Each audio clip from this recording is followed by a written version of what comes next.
گلا تھا تو ہم نے ضروری سمجھا کہ اس پہ کچھ عرض کریں، اور ہمارے مجتہدین کا فتویٰ بھی ہے کہ صحابہ کرام خلفائے ثلاثہ امہات المومنین کا ذکر ادب و احترام سے کیا جائے۔ تو ہمارا موقف یہی ہے۔ مسئلہ مفہوم صحابہ میں نہیں، مصداق صحابہ میں۔ یہاں صحابہ کرام کے حوالے سے ملت تشیع اور اہل سنت کا بنیادی نظریہ بھی ایک ہی ہے۔ علامہ ابن حجر عسقلانی رحمۃ اللہ علیہ، انہوں نے جو بھی صحابہ کی تعریف کی، ایمان کی حالت میں ملے، ایمان کے ساتھ رہیں، رسول کی رحلت کے بعد بھی ایمان پر قائم رہیں، اور کسی چیز کی تعریف کی جاتی ہے تو وہ تعریف جنس و فصل پر مشتمل ہے۔ جنس کا کام ہے شمول افراد، فصل کا کام ہے خروج افراد، یعنی صحابہ کی تعریف میں ہمیں کچھ افراد کو شامل کرنا ہوگا اور کچھ افراد کو علامہ ابن حجر عسقلانی رحمۃ اللہ علیہ کی تعریف کی روشنی میں کچھ افراد کو صحابہ کی تعریف سے نکالنا ہوگا۔ اچھا، مصداق صحابہ ہم کس طرح تشخیص کریں؟ تو مفتی صاحب آپ ہم سے بہتر جانتے ہیں کہ مسلکی تعصب سے بالا تر ہو کر شیعہ، سنی، بریلوی، دیوبندی یہ چشمے ایک طرف پھینک دیں۔ علم کی بنیاد پر تعصبات سے بالا تر ہو کر ہمیں تحقیق کرنا چاہیے، لیکن اس تحقیق کا کوئی بھی نتیجہ ہو۔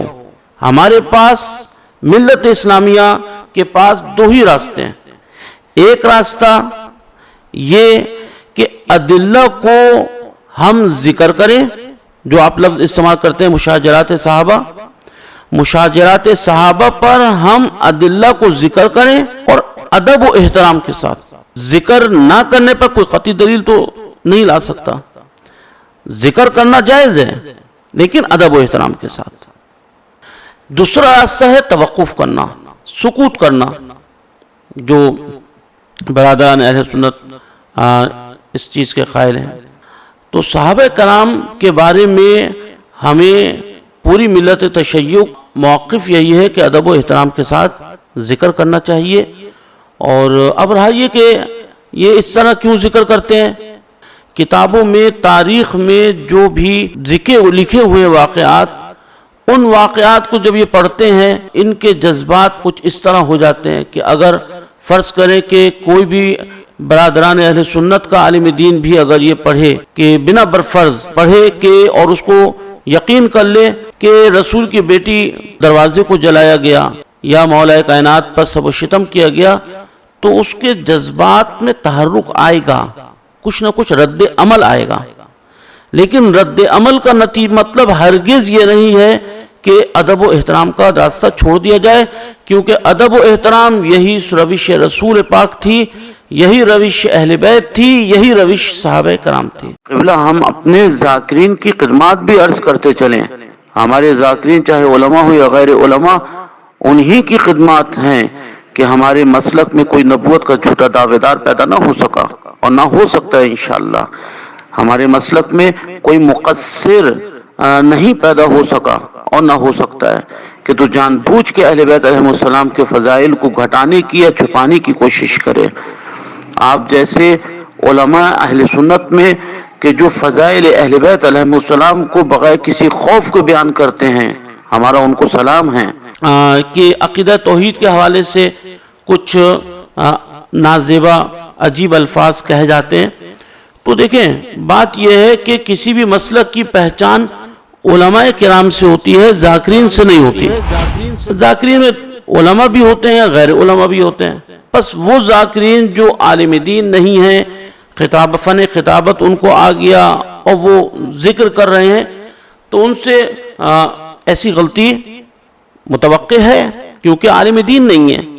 ان سے یہ غلطی ہوئی، بہرا انسان ہے، ان سے غلطی ہو جاتی ہے، لیکن آپ تو علماء حقہ میں سے ہیں کہ آپ نے ایک ذاکر یا کچھ ذاکرین کی بات کو پوری ملت تشیع پر آپ نے الزام نہیں لگایا، ورنہ ہمارے کچھ علماء تو ایسے ہیں ملت اسلامیہ کے کہ وہ کوئی بھی ایک فرد کی بات کو پورے مسلک پر حمل کرتے ہیں۔ اچھا، اب مسئلہ یہ کہ ملت تشیع عقیدہ توحید کے لحاظ سے، عقیدہ رسالت یا قرآن کے حوالے سے یا کسی بھی معاد کے حوالے سے، کسی بھی ایک عقیدے کے حوالے سے، ملت تشیع کے عقائد بہت مضبوط قرآن و حدیث کی تعلیمات سے بالکل مزین ہیں۔ اچھا، اس کی وجہ ہم عرض کریں کہ ہم نے عقائد کی بنیادیں مولا کائنات علی ابن ابی طالب کی تعلیمات سے لی ہیں۔ ہم نے اپنے عقائد کی بنیادیں علی کے بیٹوں سے لی ہیں، صحابہ کرام سے بھی لی ہیں۔ اچھا، مولا کائنات کے بارے میں بی بی عائشہ رضی اللہ عنہ فرماتی ہیں، علی اعلم الناس بالسنہ، علی سنت کے بارے میں اعلم الناس ہیں، سب سے زیادہ علم رکھتے ہیں۔ ہم نے اس علی سے عقائد لیے ہیں۔ اسی طرح اور روایات ہیں، عبداللہ ابن عباس فرماتے ہیں کہ اللہ کی قسم 90% علم اللہ نے علی کو دیا ہے، اور جو دوسروں کو دیا ہے 10% اس میں بھی علی کا حصہ ہے۔ ابن مسعود رضی اللہ فرماتے ہیں کہ علی کے پاس قرآن کا ظاہر بھی ہے، باطن بھی ہے۔ علم کے بارے میں، مولا کائنات کے بارے میں جو روایات و احادیث ہیں، کسی کے بتمام جمیع صحابہ کے بارے میں ایسی روایت احادیث نہیں ہیں۔ ہمارے عقائد مستحکم ہیں، اگر تعصبات سے بالاتر ہو کر، اگر عالمانہ انداز میں جدل اور دوسری لغویات کو ایک طرف رکھ کر اگر بات کی جائے تو پوری ملت اسلامیہ مسلک تشیع، مذہب تشیع کی صحیح طریقے سے ان کو آگاہی ہو۔ ایک گلہ ہم بھی کرتے ہیں آپ سے، وہ گلہ یہ ہے کہ ہماری جو دینی تعلیم ہے، درس نظامی میں اہل سنت کے عقائد کو پڑھایا جاتا ہے۔ ہم کسی کو کافر نہیں کہتے، کسی کو مشرک نہیں کہتے، لیکن کیا وجہ ہے؟ میرے پاس ایک شیعہ کی کلپ آئی، ایک اہل سنت عالم کا بیان بھیجا اور بہت لکھا، کتنا اچھا بیان ہے۔ کچھ عرصے بعد وہی نام نہاد عالم دین کہ قرآن کے بارے میں کہ شیعوں کا قرآن الگ ہے۔ بہت افسوس ہوا۔ کیا ہم آپ سے گلہ نہیں کر سکتے کہ اتنا عرصہ ہو گیا جو لوگ اپنے آپ کو عالم دین کہہ رہے ہیں، ان کو یہ نہیں پتا کہ شیعوں کا وہی قرآن ہے جو آپ کے پاس مسجدوں میں قرآن ہے، اور بہت سے عجیب عجیب الزامات، یہ ہمیں آپ سے گلہ ہے۔ اور پھر ایک بات ہم عرض کریں کہ یہ جو گلہ ہم نے کیا یہ قابل اصلاح ہے یا نہیں ہے؟ ایک مثال اور دے دیں، توصیف الرحمان صاحب ہیں، میں ان کا بیان بھی سنتا ہوں، بہت اچھا لگتا ہے، شرک کے حوالے سے بہت اچھا بیان دیتے ہیں، لیکن وہ بیان دیتے ہیں اولیاء کے خلاف تو نہیں ہے۔ میں نے جو سمجھا وہ یہ کہتے ہیں کہ مزاروں پر عورتیں رقص نہ کریں اور اس طرح کی باتیں۔ کیا یہ بات غلط ہے؟ صحیح ہے۔